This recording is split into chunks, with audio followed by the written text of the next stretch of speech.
and welcome back to the most amazing channel on the internet. I am your host, Miss Mystery. Well, actually, wouldn't you love it if that was my name? I feel like I'd love it. Maybe I should change it by default. It's actually Rebecca Jane Felgate, but like whatever. Call me Miss Mystery. I'd kind of like it. So today we are talking the top 10 creepy unsolved mysteries part 2, just for you. And also for this part, I've had a zit that's joined me so we can all welcome our new hosting friend. Hello. Maybe you can't even see them with these lights to be honest, but it's here. Before we get into this video, I want to ask you guys what your favorite mystery in history is. I often wonder what really happened to Adolf Hitler. Damn, I just realized I should have put that on the list. Anyway, there's always a part 3. Let me know your thoughts and favorite mysteries in the comment section down below. If you haven't yet liked the video, then please go ahead and do so because it makes me really happy. 1 like for me, 1 like for the zit. Right? If you want to check out our sources there in the description box, as well as links to our most amazing Instagrams. Stick around, it's a great video, I think you're gonna love it. Coming in at number 10, we have the sleeping sickness. Encephalitis lethargica is a bizarre sickness that swept first across Europe and then the wider world in the winter of 1916 before it disappeared in the 1930s. It was awful and fatal. In around 12 years, 500,000 people were affected, with a third of them dying. Even those who survived were left as hollow shells of humans who lay motionless for hours on end. At first people got sleepy and then they contracted a fever and found it hard to move. Eventually they'd fall unconscious and many never woke up. The illness perplexed scientists, and to this day we still have no idea how the illness came about and how it spread. If it came around again today, we'd initially be none the wiser of what to do. Coming into number 9, we have the hum. Let me just preface this by saying that I love trumpets. I am making a snap decision right now to straight up say that trumpets are my favorite instruments because they're so good. Bring on the trumpets. It isn't just me who loves them though. Strange trumpet noises have been coming from the sky and nobody knows why. Ladies and gentlemen, let me present to you the hum.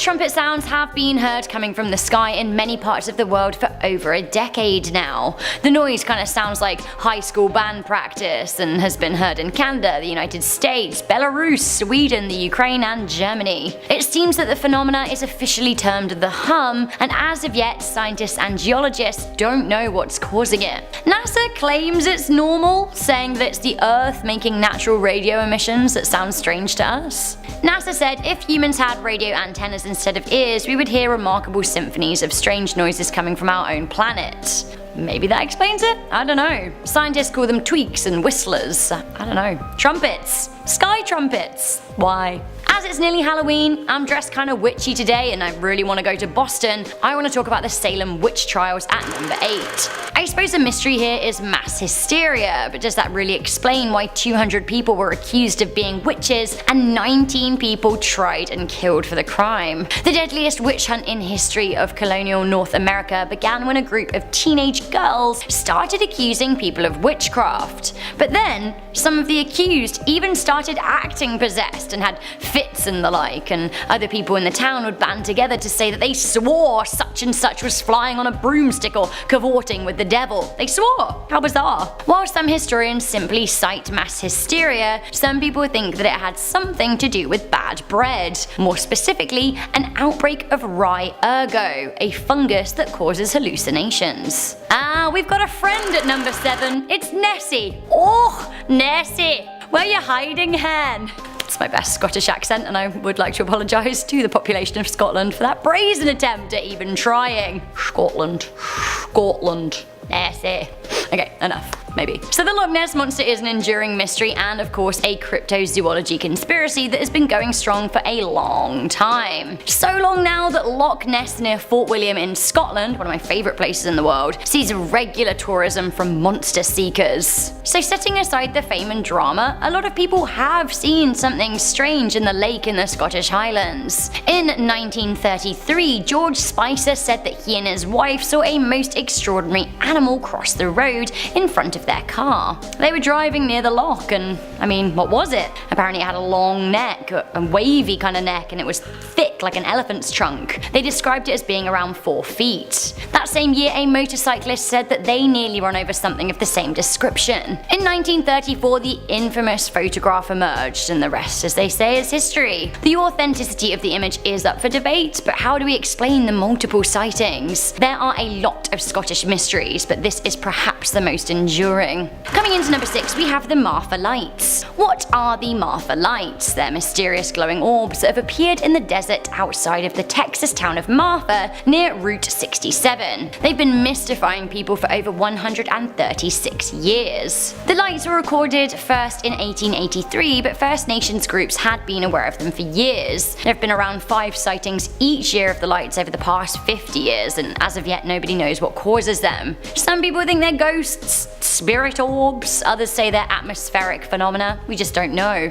More lights at number 5. We have ball lightning. Okay, hands up who loves the storm, because I really do. I get so excited by storms. I'm always like running to the window and opening it, or going out to the porch if I'm in a place that has a porch, and watching storms pass over because it's just so great. It's the theatre of nature and I am here for it. So we know what causes lightning, positive and negative imbalances within clouds or between clouds and the ground, but there is a strange phenomena called ball lighting, which scientists have been scratching their heads over. 1638 was the first known sighting of ball lighting, when a so-called Great Ball of Fire came through a window of a church in England. Yikes. Researchers from China accidentally recorded a ball lighting event whilst studying a 2012 thunderstorm using video cameras and spectrometers. They still don't even know what caused it though, even though they observed it. Here is more corner dashcam. Editor's clip. Coming into number 4, we have the Chicago Fire. The fire of 1871 was absolutely devastating. The city burned from the 8th to the 10th of October in 1871, and it left 100,000 people without homes. So what, or more to the point, who started it? The popular legend is that a cow owned by Irish immigrant Mrs. Catherine O'Leary started it. You may have even heard the song about it, but it is utter slander. Poor old Mrs. O'Leary never did it. She was a poor Irish Catholic immigrant, and she was made a scapegoat because at the time, the US were very distrustful of Catholics. There was also a lot of Irish racism in this area around the time.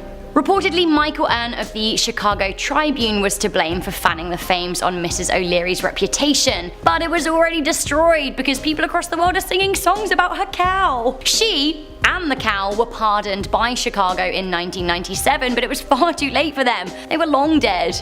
So if Mrs. O'Leary and her leggy cow weren't to blame, then who was? We don't know. It's still a mystery. Mystery or parallel universe? You decide at number 3 as we talk about Dorothy Eady, or Seti. Dorothy was born in Blackheath in London to Catholic Irish parents, and at the age of 3, she suffered a terrible fall down a flight of stairs. It should have killed her, but luckily she didn't die. She ended up in hospital, but in the time that followed, she started acting very strangely. How so? Well, she developed foreign accent syndrome and started ranting and raving about ancient Egypt, something that she'd never talked about before. At church, she was actually thrown out of her Catholic school for declaring her love for Osiris, the Egyptian god of the underworld and the judge of the dead. Her parents decided to take Dorothy to the British Museum, which is where it all kicked off. She saw a photograph of the New Kingdom Temple and loudly declared, "This is my home, but where are all the trees? Where's the garden?" Now it turned out the photograph was of the temple of Seti I, the father of Ramesses the Great.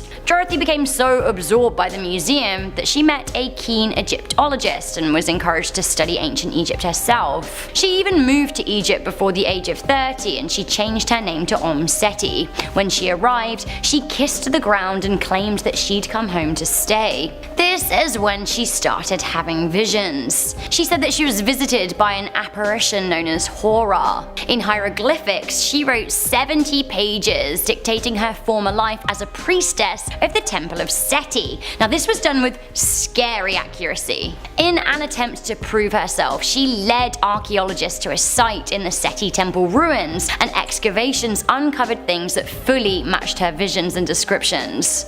Seti died in 1981, and the New York Times hailed her as the most intriguing case of reincarnation. What happened at the Dyatlov Pass? You tell me! At number 2. We still don't know what went down on the evening of February the 1st and the morning of February the 2nd, 1959 in the northern Ural Mountains. A group of 9 cross-country skiers who were all experienced winter trekkers set up camp in the mountains, but by the morning, they were all dead. One body had evidence of a blunt force trauma consistent with a brutal assault. Another had 3rd-degree burns. One had been vomiting blood. 6 of the group died of hypothermia. One of the group was missing their tongue and their eyes. Another of the group's clothing was found to be radioactive. Like, what? It seems that something in the night caused the group to tear out of their tents without proper clothing to face the sub-zero snowy climate. The Soviet authorities did investigate the suspicious deaths, but the case remains unsolved. Leading theories include an animal attack, an avalanche, infrasound panic, or assassination. Others say it could be paradoxical undressing from hypothermia, which causes people to act crazily. Some people even say that it could be aliens, and to be honest, it sounds like the most likely explanation, right? The area remained closed for investigation for 3 whole years, but it's now open, and it has been named the Dyatlov Pass in memoriam of the group leader. Recently, Russia have actually launched a new investigation into what happened, so maybe one day we'll find out. Finally, coming into number 1, we've got the universe. There is no bigger mystery than how the universe began, and I mean it's kind of mind-bending, right? If we truly knew how the universe began, it would help us understand our beginnings, sure, but it would also cause a lot of chaos. What if there isn't a god, and what if there is? What if there is a god but it's absolutely nothing like we imagined? While there are a number of atheists out there and agnostics like me, the majority of the world is actually religious. Right now a lot of the West believe in the Big Bang, even if we don't agree on what ignited it and what the implications are. But what if it wasn't a Big Bang? What if our universe was the beginning that came from the end of something else? What if there's more than one universe? Are we living in a multiverse? Is the world a disc on the back of 4 elephants carried by an enormous turtle? I honestly don't think we're ready for the answers yet. If religion can already cause war when we don't know what started the universe, imagine what would happen if we did. So guys, that was the top 10 creepy unsolved mysteries part 2. I know it's a longer video, but I know that you guys love a good mystery. Would you like a part 3? Perhaps we can talk about Adolf Hitler like we did a little bit at the beginning of the video, because I think that's a pretty good mystery too, and very scary if he escaped. Let me know your favourite historical mysteries in the comments section down below, and perhaps if you've mentioned some that haven't been on this list or part 1, then I'll cover them in a 3rd part. For now though, I am your host, Miss Mystery. I'm sticking with it. I'm gonna go off, solve some crimes, be a sleuth, because you know I like that word. But in the meantime, please do like this video, share it with a friend. If you want to read more about the mysteries, perhaps you'll uncover something, check out the links in our description box, where you can also find links to everyone who went into making this video. I am your host. I'll catch you soon. See you later. Thank you. Bye.